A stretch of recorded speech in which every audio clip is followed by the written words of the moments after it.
ఆయుర్వేద వైద్యరత్న శ్రీ చక్రవర్తుల పద్మనాభ శాస్త్రి గారు. ఆయన ఒక ఆయుర్వేద ఖని, రచయిత, గొప్ప వైద్య చింతామణి. 1 కోటి మందికి పైగా వైద్యం చేసిన అపార అనుభవం కలిగిన ఆయుర్వేద వైద్యులు. ఎన్నో ఆయుర్వేదం బుక్స్ రాసి ఆయుర్వేద వైద్యాన్ని ప్రజల్లోకి తీసుకొచ్చిన మహోన్నత వ్యక్తి శ్రీ ఆయుర్వేద వైద్యరత్న శ్రీ చక్రవర్తుల పద్మనాభ శాస్త్రి గారు. 92 ఏళ్ల వయసులో మన వాహిని ప్రేక్షకులకు అందిస్తున్న కొన్ని వైద్య సలహాలు. బీపీ అన్నది రోగం కాదు, రక్తం చిక్కబడిపోవడం వస్తుంది. ఈ నా సర్వనాడుల్లోకి 3,50,00,000 నాడులు ఉన్నాయి మన శరీరం. ఈ 3,50,00,000 రక్తం సప్లై అవుతుంటే ఏ రోగం ఉండదు. అది చిక్కబడినప్పుడు జటామాంసి కషాయం పెట్టి అది కాసుకుని వడపోసుకుని ఆ నీళ్లు 1 గ్లాసు మంచినీళ్ళు పోడు, సగమైనా మరబెట్టరు. ఆ మరబెట్టిన నీళ్ళు పోసుకుని పొద్దున్న సాయంకాలం తాగినట్టయితే రక్తం పలచబడి 3,50,00,000 నాడులోకి సప్లై అవుతుంది. దీనికి జటామాంసి కషాయమే శరణ్యం. దృష్టి దెబ్బతింటుంది. కానీ దృష్టి దెబ్బతింత కారణం ఏంటంటే దీనికి వంగభస్మం అని చెప్పి ఆయుర్వేదంలో ఒక మందు ఉంది. ఈ వంగభస్మం కానీ రోజు ఒక 3 గుడి గింజలు పోస ఎత్తు తేనెలో కలుపుకొని నాగినట్టయితే, లేకపోతే ఆ ఎండు ద్రాక్ష పండు తీసి అందులో పెట్టి మింగినట్టయితే దృష్టి ఫాలో పెరుగుతుంది. తర్వాత గుంటకన్నాకు నువ్వులు 2 సమభాగం పెట్టి నూరి చూర్ణం చేసి రోజు చెంచాడు అన్నట్టయితే దృష్టి ఎప్పుడూ పోదు.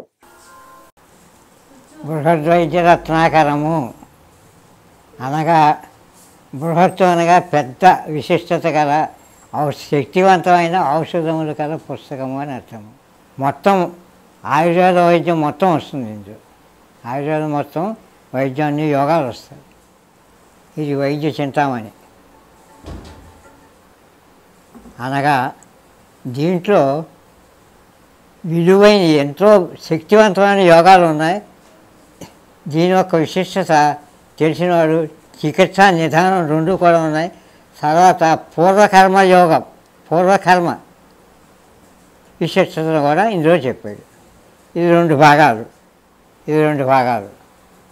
ఈ పుస్తకం తత్వ సందేశము అనగా ఇందులో వాల్మీకి ఒక పుట్టుపూర్వతాలు, వాల్మీకి మారిగాడు పోయాడు అని ఇది ఉంది. కాదు, బ్రాహ్మణ బిడ్డే. ఇది చాలా విలువైన పుస్తకం. రస విష పాషాణ గంధకాలు అన్నింటికి శుద్ధులు ఇందులో ఉన్నాయి. చికిత్సా విధానం ఇందులో ఉంది. ఇది చేసుకునే వైద్యుడికి ఒక్కొక్క యోగమే ఒక్కొక్క ₹1,00,000 మొత్తం యోగం ఈ పుస్తకంలో ఉంది. ఈ పుస్తకంలో రస విష పాషాణ గంధక రత్నాలు అన్నిటికీ శుద్ధి విచారము, తర్వాత శుద్ధి విచారం, ప్రకృతిని వికృతిగా మార్చేటువంటి ఔషధుల యొక్క ప్రభావం ఇందులో చెప్పబడ్డాయి. ఇది అష్టాంగ హృదయము.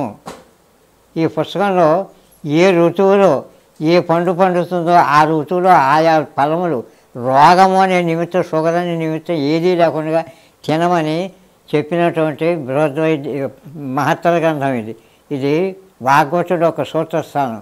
ఇందులో మొత్తం నక్షత్రములతో సహా సూర్యచంద్రాక పరమేశ్వరులకు గల సంబంధం అంతా ఇందులో వివరపడింది. ఆయుర్వేద చికిత్సా విధానము. ఈ పుస్తకంలో స్త్రీల నిమిత్తం గర్భిణి వస్తే పోకుండా ఎలా రక్షించాలి, పోయే పరిస్థితుల్లో ఏ విధంగా కాపాడాలి అనేటువంటి విషయాలన్నీ ఇందులో పొందుపరచబడతాయి. స్త్రీ పునఃపుంసకులు, మగపిల్లాడు ఏ కారణం చేత పుడతాడో, ఆడపిల్ల ఏ కారణం చేత పుడుతుంది, నపుంసకుడు ఏ కారణం చేత పుడతాడో అన్న విషయం ఇందులో వివరింపబడింది. సకల వస్తుగుణ ప్రకాశిక. ఇందులో మహత్తరమైన మూలికలకే చోటు కల్పించి మహత్తరం లేనటువంటి మూలికల్ని ఇందులోంచి కాటాయించి పక్కనకి పరిహరించి ముద్రించబడింది.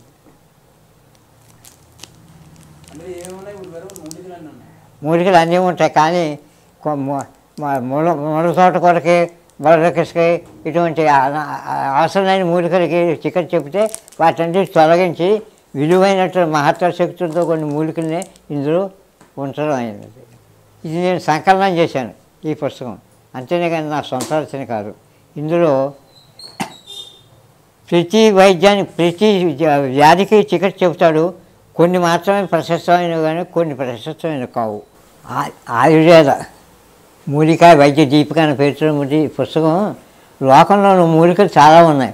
ఒక్కొక్కటి 4 వేసి 3 వేసి 5 వేసి 10 వేసి 25 రకాలు కూడా ఉన్నాయి.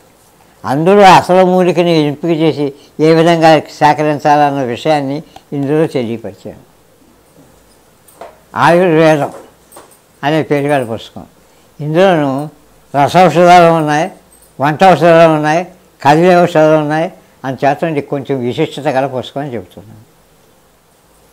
నా అనుభవ ఆయుర్వేద వైద్యం, ఆయుర్వేద రహస్యాలు అన్న విషయంలో నేను పుట్టిన మరొక 8వ సంవత్సరంలో మా తండ్రి గారు నన్ను వైద్యంలో ప్రవేశపెట్టారు. అప్పటి నుంచి నేటి వరకు అనగా 90వ సంవత్సరాల వరకు నా జరిగిన అనుభవాలని, దుర్మార్గులు ఏ విధంగా ప్రవర్తించారో, నా సన్మార్గులు ఏ విధంగా సహకరించారో అన్నది ఈ పుస్తకంలో వివరించారు. మూలికా వైద్య చిట్కాలు. మూలికలు ఎన్నో రకాలు ఉన్నాయి. అందులో కొన్ని మూలికలు మాత్రమే శక్తివంతంగా ఉంటాయి, కొన్ని సామాన్యంగా పనిచేస్తాయి, కొన్ని అల్పం అసలే పనిచేయవు అన్న రకాల్లో ఉన్నట్టు మూలికల్ని వివరిస్తూ వాటిని తెగలవారీగా కేటాయించి ఇందులో ముద్రించారు. సనాతన ఆయుర్వేద చికిత్సా విధానము. ఈ పుస్తకంలో దేహానికి ఒక మందు, చూర్ణానికి ఒక మందు, మరో దానికి ఇంకో మందు, కషాయానికి ఇంకో పుస్తకం అనేటువంటి పుస్తకాలు చూసుకో.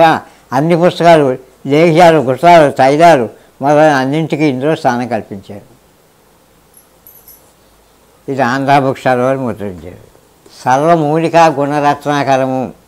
అన్ని మూలికలకి ఇందులో గుణాలు చెప్పాడు. రస వీర్య విపాకాలు చెప్పాడు.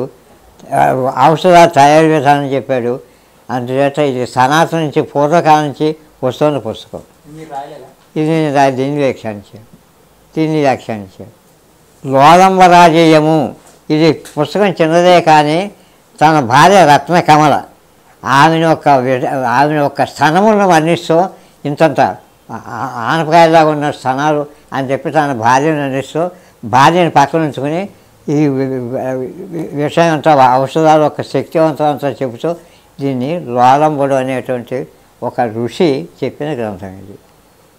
దీన్ని వ్యాఖ్యానం పూర్తిగా పుస్తకం రాసినట్టే. ఇందులో అన్ని తప్పులే.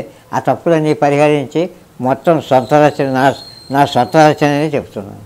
ఆయుర్వేద, గిరిజన మూలిక మరియు పారంపర వైద్యం చేసే ప్రతి ఒక్కరూ మా ఛానల్ ద్వారా మీ విద్యను ప్రజలకు తెలపాలనుకుంటే మా నంబర్కి కాల్ లేదా వాట్సాప్ చేయండి. మీ దగ్గర ఉన్న ఆయుర్వేద మరియు హెర్బల్ ప్రొడక్ట్స్లను మా ఛానల్ ద్వారా ప్రజల్లోకి తీసుకువెళ్తాం. స్క్రీన్ పై కనిపిస్తున్న నెంబర్కి కాల్ చేయండి. వీడియో కనుక మీకు నచ్చినట్లయితే లైక్ చేయండి, షేర్ చేయండి. మరిన్ని వీడియోస్ కోసం మా ఛానల్ని సబ్స్క్రైబ్ చేయండి. మీ అభిప్రాయాలు మాకు కామెంట్స్ రూపంలో చెప్పండి. మరిన్ని వీడియోస్ కోసం మా ఛానల్ని సబ్స్క్రైబ్ చేయండి.